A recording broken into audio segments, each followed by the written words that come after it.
Hey, what's up guys? Welcome back to another video. So today I want to talk about something that is a little bit of a retcon in Star Wars from the last episode of the Book of Boba Fett, episode 6, where we see Luke Skywalker hand Grogu his father's, or should I say Yoda's, lightsaber. I'm still under the impression that I think Yoda is Grogu's dad, and once Grogu will start to remember things, he'll really realize that yeah, maybe his allegiance does lie with becoming a Jedi, as he was born into that life from his father and his mother being Yaddle. But anyways, more to that later once we get it revealed in Star Wars actually. But today I want to talk about the small retcon that either was a retcon or was just overlooked and they didn't actually even realize it because maybe they didn't pay attention to the comics. But in the comics we see that after Order 66, Mas Amedda takes all of the lightsabers from the Jedi, from the slain Jedi, and throws them into this furnace kind of in the town hall of Coruscant, you know, just in front of the Jedi temple pretty much. And all the citizens are, you know, very excited, and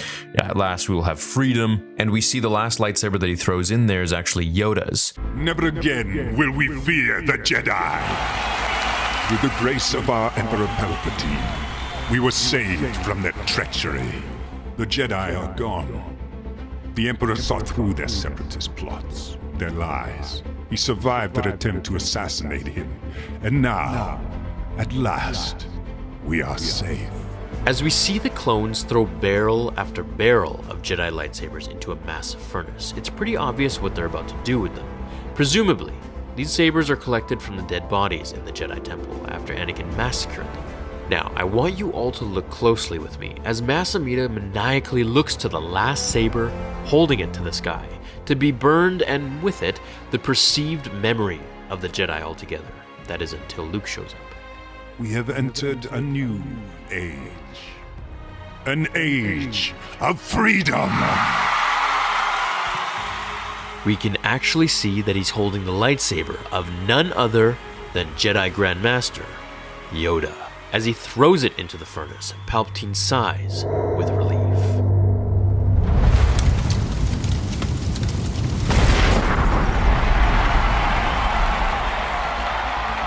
Freedom. None of them understand it. None but you and I. Do you understand, Lord Vader? Yes, you could have given me any one of those lightsabers to corrupt, even Yoda's, but you did not. The saber of a Sith is not given, it is taken. And then of course we see in the Book of Boba Fett that Luke hands Grogu Yoda's lightsaber. So how is this possible? So obviously that's a retcon right there. But another thing that I see a lot of people are having an issue with is, how did Yoda get his lightsaber? He dropped it when he was fighting Sidious in Revenge of the Sith, which is true. However, I believe we can also see his lightsaber after he fights Palpatine when he's jumping into Bail Organa's ship, right here in this scene. Now it's really hard to notice, but once he actually sits down in the seat, you can actually see that his lightsaber is right there. Now, unless this is, you know, his communication device, which I don't think so, it doesn't look the same, and it looks exactly like a lightsaber, and like Yoda's tiny lightsaber, then I think that he actually probably just collected it at the bottom of the Senate Stadium. Now, upon editing, I even realized that this might actually indeed be his telecommunication device. However, if we go back to the scene right here where he falls, there's clearly nothing on his belt. So either this is a editing mistake, which has been known to happen in Star Wars, or this is actually just his lightsaber. Either way, now in canon, Yoda did actually get his lightsaber from the duel, because it is now here. And I know a lot of people are saying, oh, well, maybe Yoda made another lightsaber. He's been known to make lightsabers before. Well, actually no, because in canon, unless they retcon that too, he didn't want to make a lightsaber or use a lightsaber ever again after Order 66. And I've covered a comic explaining that as well.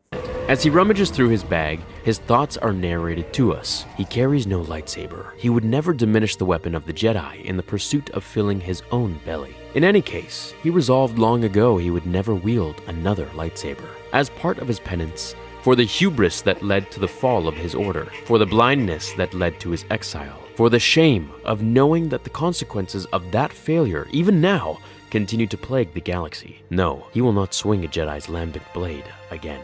And yet, he he is not without resources.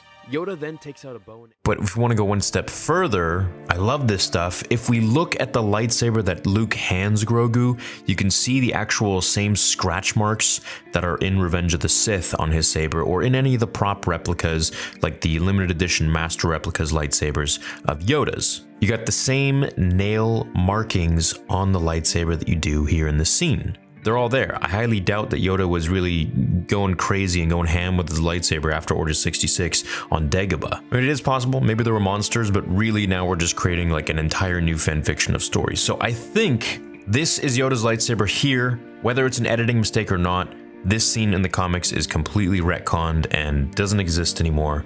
And now we have it in canon that Yoda's lightsaber still is around. Which to me says one thing. When it comes to the movies and shows, the comics don't matter. They can change things on a whim if they need to, if it serves the story better, which leaves me to wonder what the hell in the comics is legit and what isn't. And to be honest, I'm kind of okay with that, because there are some things in the comics, especially the new ones with Vader between episode 5 and 6, that I just find weird. But hey, anyways, Luke's giving Grogu Yoda's lightsaber. It still exists. Yoda grabbed it here in this scene at the Senate chamber after he fought Sidious, and that is now stamped fully in canon, and I'm all down for it. As we know, it doesn't really take much for a Jedi, especially a Jedi Grand Master like Yoda, to just put his hand out and summon with the Force his lightsaber hilt. So that hopefully debunks that issue that people are having. However, the issue with the comic series, yeah, but honestly, I'd rather have it this way, because I think Mas Amedda just throwing Yoda's lightsaber into the furnace, it's just kind of too of an iconic lightsaber to be tossing in there and having it explode. Also, I feel like Yoda would have probably just taken a second to summon it to his hand. And as we know, Kyber crystals are alive, so I'm sure Yoda has a very close connection with his Kyber crystal and with his lightsaber, so he probably was able to feel where it was and just summoned it to his grasp and then clipped it on his belt and then went on his way to tell Bail Organa, "Failed I have." Can't wait until the Book of Boba Fett season finale. I hope we get another season, and I'll see you guys in the next video on Star Wars Theory. Until then, remember, the Force will be with you always.